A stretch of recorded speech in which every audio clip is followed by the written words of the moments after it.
Goeiemôre, dit is Sondag 26 April. Die kerkklokke het gelui, maar nie op die gewone manier nie. Dit lui deesdae 12 uur in die middag, sodat die kerk vir die wêreld kan sê, ons is binne in die wêreld, ons tree in vir die wêreld, ons bid vir die wêreld, ons reik uit na die wêreld, want die kerk is betrokke by die wêreld. En jy is ook kerk. Julle as 'n gesin daar in julle huis is ook kerk. En ons is nie vanmôre in die kerk gebou by mekaar nie, maar ons is kerk, daar waar ons is. Kyk dan die aankondigings wat gesirkuleer word, en neem asseblief die lysie van mense wat ons voorbereiding nodig het in jou hand, en bid asseblief vir die week vir hulle. Terwyl ons as gemeente op hierdie manier by mekaar is, daar in ons huis, kom ons verwag vanmôre die teenwoordigheid, maar ook die seën van die Here, wanneer hy vir ons groet en sê, genade vir julle en vrede. Ons gaan nou luister of saam sing, net soos jy wil, uit liedboek 148, is 'n loflied tot eer van die Here Jesus Christus. Sing saam as jy wil, luister daarna, maar dat die musiek jou instem op dit wat die Here vanmôre vir jou wil sê. Direk na die musiek gaan Ellenay vir ons 'n kort insetsel doen oor 'n kindermoment. Ons wil graag ook ons kinders betrokke maak by ons informele byeenkoms vanmôre.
Goeiemôre, ek wil graag vinnig met al die kinders gesels. So, as daar kinders is wat daar is wat luister, kom bietjie nader, maak julle ore gou mooi oop, want hierdie is vir julle, spesiaal vir julle.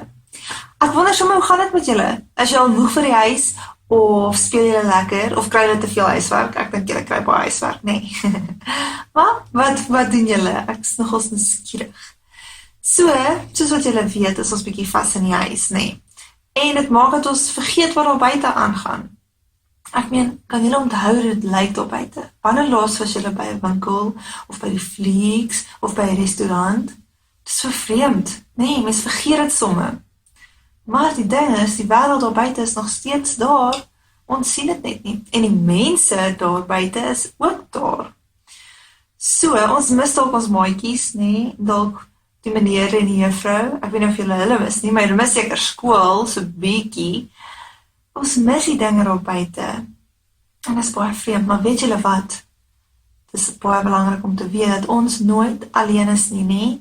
Ons weet, God is altyd by ons. En, baie belangrik, omdat ons almal kinders van God is ons eintlik 'n groot familie van God. So al sien jy nie die mense rondom jou nie, maar dan weet jy, hulle is nog steeds daar. En dan weet jy is nie alleen nie, want ons is 'n baie groot familie van God, en ons is oral, nê? So as hierdie familie van God, het ek 'n baie groot guns om vir julle te vra. Julle hoor seker die kerkklok lui 12 uur. As julle nie hoor nie, dan bly julle seker 'n bietjie te ver. Maar elke dag lui die kerkklok 12 uur, weet julle hoekom? Ek gaan vir julle sê, as julle nie weet. So, die kerkklok lui om ons te herinner om te bid vir mekaar. Nee, want al is ons vas in ons huise, is daar baie mense wat gebed nodig het. So, my baie groot guns is om vir julle te vra om te bid vir die mense daar buite. Bid vir mense wat sukkel met kossies, wat sukkel met geld, wat sukkel met 'n huis of met water. Of bid om dankie te sê vir die mense wat geld het en 'n huisie het, nee. So ons kan so bid vir so baie, en nie net hier rondom ons nie, maar vir die land, vir die wêreld, ons vreemde lande daar buite wat ook sukkel, veral met hierdie virus en hierdie siekte, nee. So sal julle saam met my bid? Kom ons doen dit bidsoldate. Ek dink ons noem onsself bidsoldate. As julle saam met my bidsoldate sal doen, het ek ook vir julle 'n prentjie. Kom ek wys julle. So hier is hoe die prentjie lyk. En dis 'n kerkklok en dis mense wat hande vashou rondom die kerkklok. En wat dit beteken is dat al is ons ver van mekaar af, as die familie van God moet ons nog steeds wys dat ons lief is vir mekaar en vir mekaar omgee, en daarom moet ons vir mekaar bid, nee, soos wat die kerkklok ons herinner. So as julle wil, kan julle hierdie prentjie inkleer en mamma en pappa kan dit sommer vir my WhatsApp, want ek wil baie graag sien. My nommer is 072-974-1864. Ek gaan ook inkleer. Kyk, hier is my uitdraaikwyte, so ek gaan saam met julle inkleer.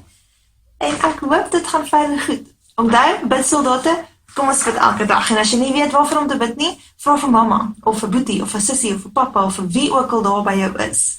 Want ek seker hulle sal 'n gedagte hê van iemand wat graag gebed wil hê. Ons kwartaalreeks het die tema Disippels van Jesus leef met emosionele waagmoed. Dominee Heinrich het verlede week gepraat oor die waagmoed om te kan vergewe. Volgende week gaan Ellenae met ons gesels oor die waagmoed om oor die toekoms te kan droom.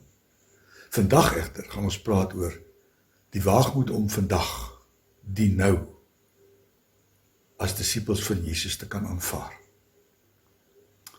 Ek het goed gedink dat ons die gedeelte gaan gebruik wat ons vind as saligsprekinge in die bergrede in Matteus 5 van vers 3 tot by vers 12. Voordat ons lees, kom ons vra vir die Here dat hy met ons sal praat vanmôre vanuit hierdie gedeelte. Here, baie dankie dat u woord lewendig is. Dankie dat u woord die woord is van 'n pratende God, 'n God wat nie vir ons maar net een kan druk nie, maar dat u vir ons deur u woord wil kom inspireer om die wêreld, die dag, die nou, met waagmoed as u disippels te betree. Laat ons vanmôre hoor hoe u dit vir ons wil sê. In Jesus se naam. Amen. Ek lees met jou die teksgedeelte Matteus 5 vanaf vers 3 tot by vers 12. Jesus sê, geseënd is die wat weet hoe afhanklik hulle van God is, want aan hulle behoort die koninkryk van die hemel. Geseënd is die wat treur, want hulle sal vertroos word. Geseënd is die sagmoediges, want hulle sal die nuwe aarde ontvang. Geseënd is die wat honger en dors na wat reg is, want hulle sal versadig word. Geseënd is die wat barmhartig is, want aan hulle sal barmhartigheid bewys word. Geseënd is die wat rein van hart is, want hulle sal God sien. Geseënd is die vredemakers, want hulle sal kinders van God genoem word. Geseënd is die wat vervolg word, omdat hulle doen wat reg is, want aan hulle behoort die koninkryk van die hemel. Geseënd is julle, wanneer die mense julle terwille van my beledig en vervolg, en al valslik al wat sleg is van julle sê. Wees bly en verheug julle, want julle loon is groot in die hemel.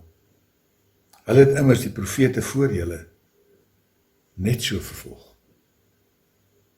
Luister mooi na hierdie laaste vers. Hulle het die profete voor julle net so vervolg. Disippels van Jesus is ook profete. Veral in ons dag, die dag wat ons met waagmoed moet aanvaar. Dis ons tema vanmôre. Miskien moet ons net ter inleiding sê dat die geloofspad wat ons stap is altyd 'n pad van waagmoed.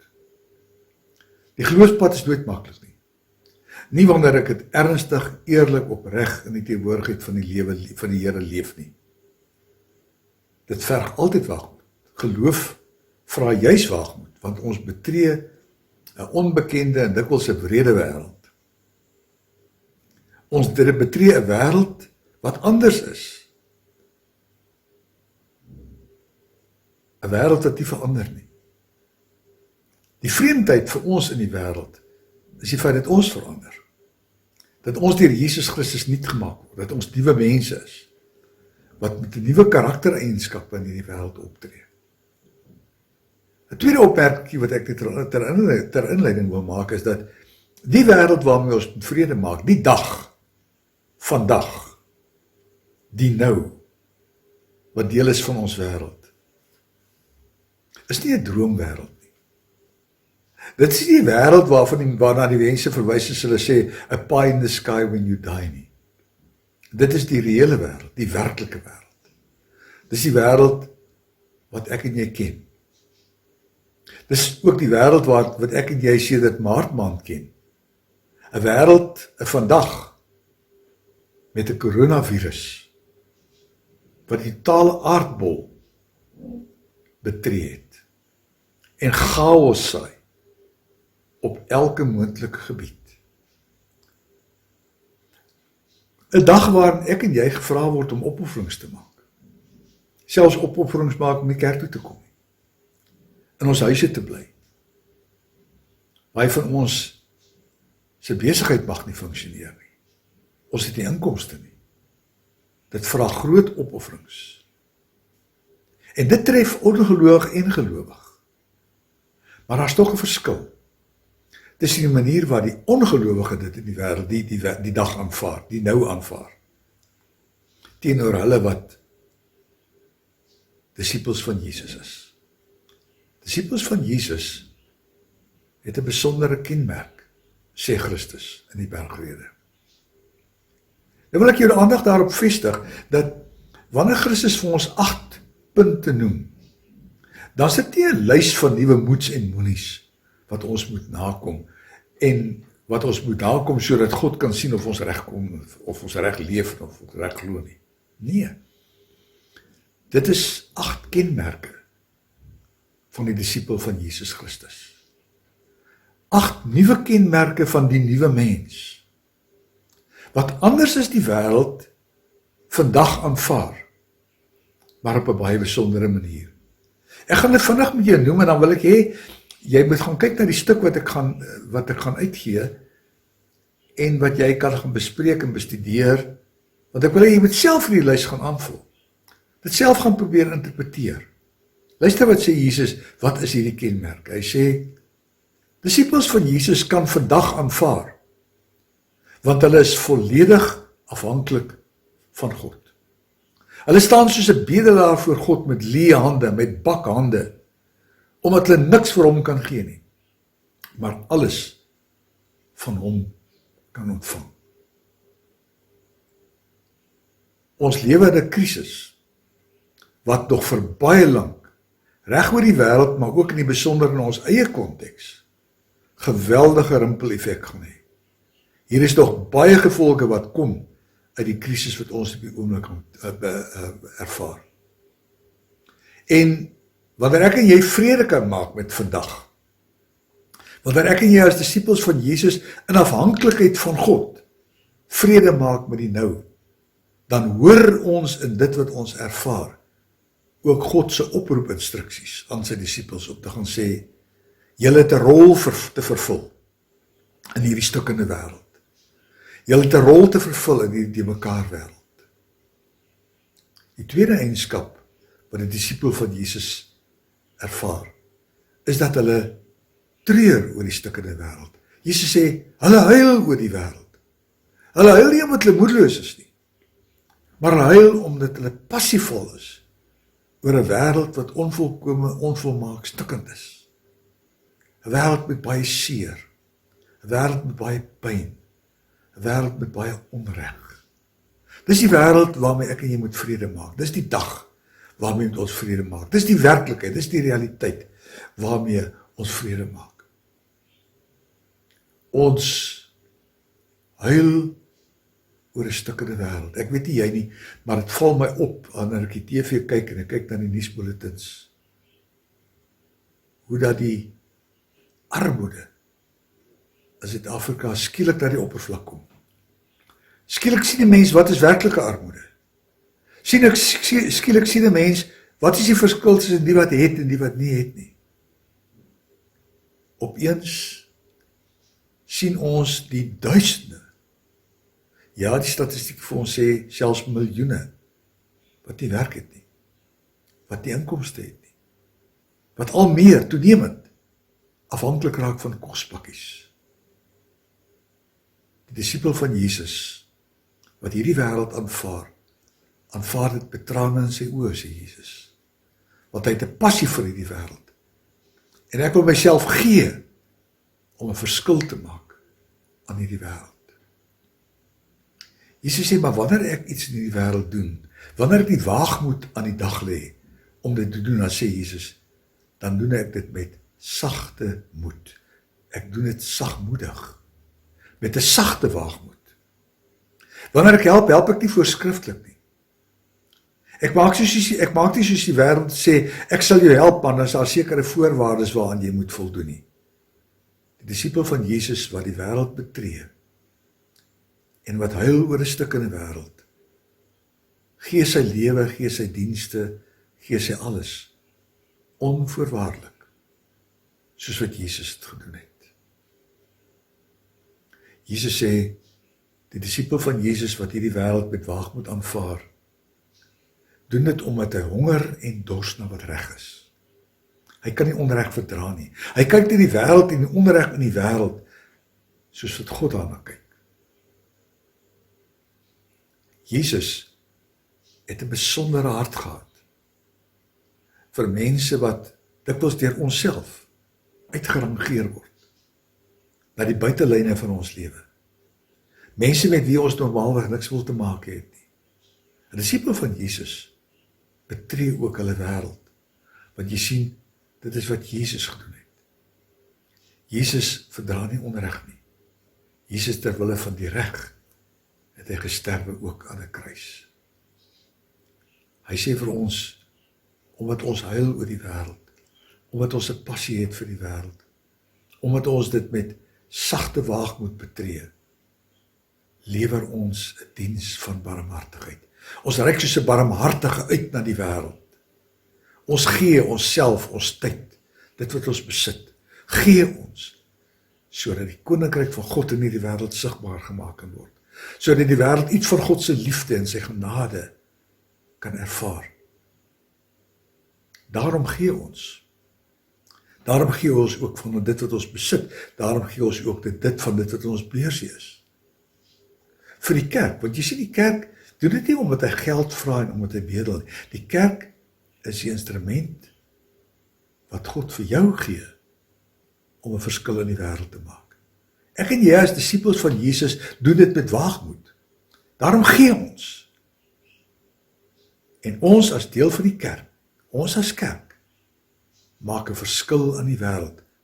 Ek wil vir u sê, die tyd wat nou op ons wag, is 'n tyd het ek nou in hierdie week op die nuus gehoor, waar ook op die kerke op alle groter appel gemaak gaan word, om te help, om asseblief 'n verskil te maak, sodat hierdie land en die wêreld weer op hulle voete kan kom, sodat ons weer kan funksioneer, met gesonde ekonomie, met gesonde finansies, met gesonde mense.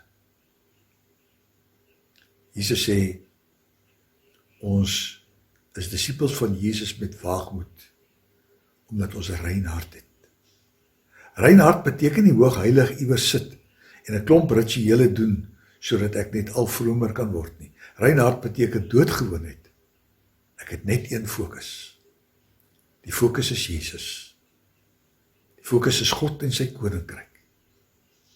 Daarom sê Jesus op 'n plek, soek by koninkryk, en jy sal alles kry wat jy nodig het. Rein hart beteken om op Christus alleen te fokus. Wanneer ek vandag aanvaar, dan doen ek dit met die oog op Christus. Jesus sê, wanneer ek al hierdie dinge is, dan moet ek nie verbaas wees as ek ly in die wêreld nie. Want die wêreld hou nie daarvan nie. Die wêreld wil eintlik nie vir my en vir jou vervolg nie. Eintlik vervolg hulle vir Christus. Want sy norme, sy standaarde, sy waardes werk anders. En ek en jy leef dit op 'n manier as vreemdelinge in die wêreld. Daarom ly ons. Jesus sê, gelukkig is julle. As julle met waagmoed selfs ly, want julle sal agterkom, julle is skatryk. Julle is deel van die koninkryk. Ek wil afsluit. Hoe kry 'n gelowige disipel van Jesus dit reg? Is dit moeilik? Is dit iets wat ek teensinnig doen? Nee, ons is disipels van Jesus wat pas die Paasnaweek gevier het. Die lyding van Jesus Christus gevier het. Want hy het kom ly en hy het kom sterf ter wille van ons. Hy het opgestaan sodat ek en jy kan lewe. As nuwe mense met nuwe eienskappe, nuwe kenmerke, die 8 kenmerke wat Christus in die Saligsprekinge noem. Ons is daarom dankbare mense. Daarom wanneer ons vrede maak met vandag, die reële, harde, moeilike wêreld, waarin God ons oproep om 'n verskil te maak, doen ons dit met dankbaarheid, omdat hy dit vir ons kom doen het. Ek wil vir jou vra, reageer vandag op die oproepinstruksies. Aanvaar die nou, al is dit 'n stukkende nou. Die Here Jesus wil hê, ek en jy as disippels moet met waagmoed 'n verskil in hierdie wêreld maak. Here, baie dankie dat U vir ons wil gebruik in die wêreld. Dankie dat U vir ons nie uitstoot nie, maar dat U vir ons deel maak van U span, om hierdie stukkende omstandighede waarin ons weer heel te kan maak. Ons is bewus daarvan dat dit nog lank gaan duur. Daarom bid ons dat U vir ons wysheid sal gee, insigte sal gee, oor die bydrae wat ons kan maak, om hierdie wêreld 'n beter plek te maak. Help ons om vandag die nou te aanvaar. Ons slotlied is eintlik 'n gebed. Ons gemeente sing dit so pragtig. Dit is 'n gebed vir Afrika. Die wêreld waarvan ons deel is.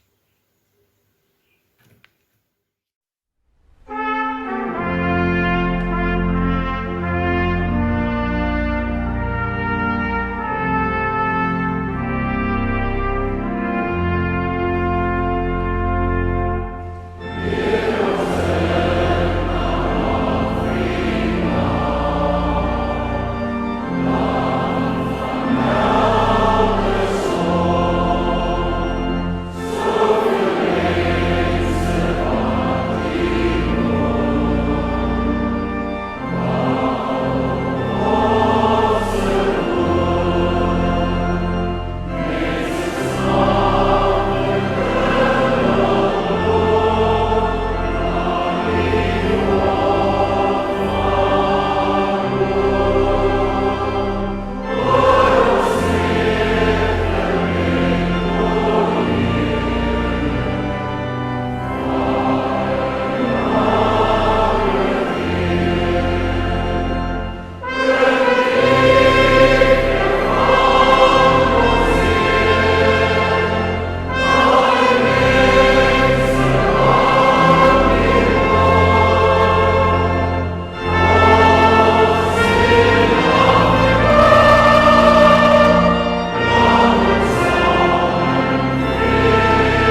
inperking gaan waarskynlik nog vir 'n rukkie voort. Toe ons hierdie opname gemaak het, was ons nog nie seker oor wat gaan gebeur nie. Maar weet dit dat ek en jy 'n verskil moet maak, en daarom, as ons hierdie wêreld betree, as ons vir hierdie wêreld bid, as ons osself beskikbaar stel tot die wêreld, omdat ons dit aanvaar, ons die dag, die nou aanvaar, wees verseker daarvan, dat die Here vir ons seën, en hy sê vir ons, my genade, my barmhartigheid, my vrede, is met jou. Jy kan bid, ek sal luister. Ek is bo jou, ek is langs jou, ek is onder jou. Want ek seën jou met my gawes vir hierdie wêreld.